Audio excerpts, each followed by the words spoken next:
piši. A zatim je ispred predsjedavajućeg bacio torbu s jaja. S više komada jaja. 60 komata. 60 komata.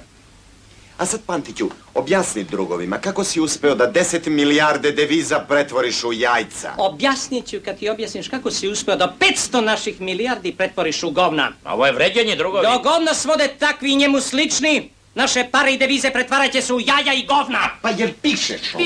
Pišem. A onaj projekat sa gostima iz Singapura napravljen je tako da Šojić i njegova mafija maznu lovu od našeg preduzeća. A zatim je prešao na kritiku svega postojećeg i vređanja celokupnog našeg dokazanog sistema. I dok ne uzmemo motku, šake, drugovi i to govnjivu i ne najurimo ovakve, imat ćemo samo skupu kajganu. Jel pišeš? Pišem.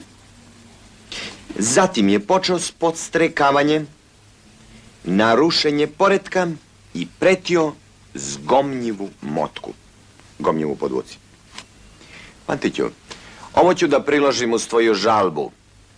Pa će da vidimo di ćeš ti to da završiš. U Prdekanu ili u ludnicu? U ludnicu, Šojiću. U ludnicu.